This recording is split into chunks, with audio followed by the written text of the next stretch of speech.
క్రీస్తునందు ఈ యొక్క ఎండగండి గ్రామ ప్రజలకి శుభాది వందనాలు తెలియజేస్తున్నామండి. యేసుక్రీస్తు సువార్తను మేము ప్రకటిస్తున్నాము. ఈ యొక్క దేవుని మాటలండి.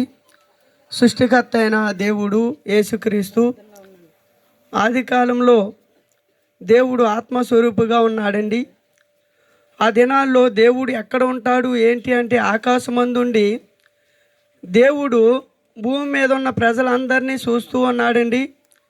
అయితే ఆ తరము వారిలో నోవహు అనే ఒక భక్తుడు ఉన్నాడు. ఆయన మాత్రమే భూమి మీద నీతిమంతుడిగా, మరి నిందారహితుడిగా, మరి మంచి వ్యక్తిగా తన కుటుంబం 3 కుమారులు 3 కోడళ్ళు, మరి ఒక నోవహు భార్య 80 సంతానముతో వారు కుటుంబం చక్కగా దేవుని యందు భయభక్తులు కలిగి కుటుంబం కట్టుకొని చక్కగా యజమానుడిగా కుమారుల కుటుంబాన్ని ఆయన చక్కగా నడిపిస్తూ ఉన్నాడండి. అది దేవుడు ఆకాశం నుండి చూశాడు. భూమి మీద అందరూ కూడా ఎవరు ఇష్టానుసారంగా వారు జీవిస్తున్నారు. వారు మార్గాలు చెరిపేసుకున్నారు. ఒక్కడు కూడా నీతిమంతుడిగా లేడు. అందరూ కూడా త్రోవ తొలగిపోయారు. అది దేవుడు ఆకాశం నుండి చూసి నేను మనుషులను ఎందుకు చేశానా అని సంతాపము నొందాడంటండి. బాధ నొందాడు. ఎందుకు భూమి మీద మనుషుల్ని చేశాను అని. అందును బట్టి దేవుడు నోవహుని అన్నాడు, నువ్వు ఒక ఓడను సిద్ధం చేసుకో. నేను ఆకాశం నుండి వర్షం కురిపించబోతున్నాను. భూమి మీద ఉన్న పశువులు కానీ మనుషులు కానీ ఒక్కరు కూడా మిగలరు. కాబట్టి నా కోపము రగులుకుందని దేవుడు మనుషులు చేసినందుకు సంతాపం నొంది అందరూ పాపము చేసి అతిక్రమం చేసి దేవుడు కోపం పుట్టించినందున దేవుడు నోవహు కుటుంబాన్ని మాత్రము రక్షణ వాడను సిద్ధం చేసుకోమన్నాడండి. అప్పటి వరకు భూమి మీద వర్షం లేదు. దేవుడు వాడను సిద్ధం చేసుకోమని వాడను కట్టుకుంటుండగా తన కుటుంబం అంతా కూడా వాడ పనిలో ఉండగా సువార్తను ప్రకటిస్తూ దేవుడు భూమి మీద వర్షం కురిపించబోతున్నాడు, వాడలోకి రండి అని దేవుడి గురించి చెప్పినప్పుడు ఏమాత్రము లెక్క చేయలేదండి. ఎవరు కూడా దేవుడి మాట వినలేదు.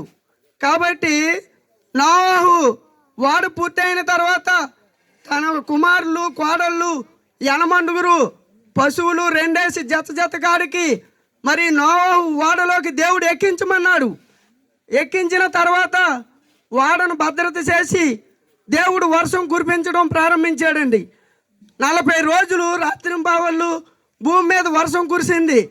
1 రోజు 2 రోజులు వర్షం కురిస్తే లోతట్టు ప్రాంతాలన్నీ మునిగిపోతున్నాయి. కానీ 40 రోజులు దేవుడు రాత్రింబవళ్ళు వర్షం కురిపించినప్పుడు కొండలు అన్నీ కూడా మునిగిపోనియండి. జనములు మనుషులు పశువులు అన్నీ కూడా చనిపోని. తర్వాత దేవుడు వాడ నీటి మీద తేలుతూ వెళుతుంది కనుక వాడను నడిపించే నాయకుడు ఎవరు అంటే ఇప్పుడు దేవుడే. వాడ తుఫానుల మధ్య కొండలు చెట్టులు జలప్రవాహంలో తేలుతూ వెళ్తుంది. కాబట్టి వాడికి నాయకుడు ఎవరు అంటే దేవుడే నడిపించాడండి. ఏ కొండను కానీ ఏ చెట్టును కానీ దేన్ని ఢీకోకుండా 6వ రోజు దాని కొండ మీదకి క్షేమంగా తీసుకెళ్ళి దేవుడు దాన్ని నిలబెట్టాడండి. నేటి దినాన్ని కుటుంబం గురించి ఎంతో భయం ఆందోళన, బిడ్డలను బట్టి కుటుంబం ఎలాగా రేపటి దినం అన్నట్టుగా ఉంది. కాబట్టి దేవుని కలిగి ఉంటే ఈ కుటుంబాన్ని చక్కగా కడతాడు, చక్కగా నడిపిస్తాడండి. వాడిని ఎలా అయితే నడిపించాడో దేవుడు కూడా మన కుటుంబాన్ని అలా చక్కగా నడిపించే దేవుడు ఇకలోకంలోనూ చక్కగా నడిపిస్తాడు. ఆ పరలోకం రక్షణ వాడంటే ఆ జలప్రవాహంలో వాడలో ఎలా అయితే భద్రతగా ఉన్నారో ఈ ప్రభువుని నమ్ముకుంటే 2వ రాకల్లో ఎత్తబడతామండి, పరలోకంలో ఉంటాం.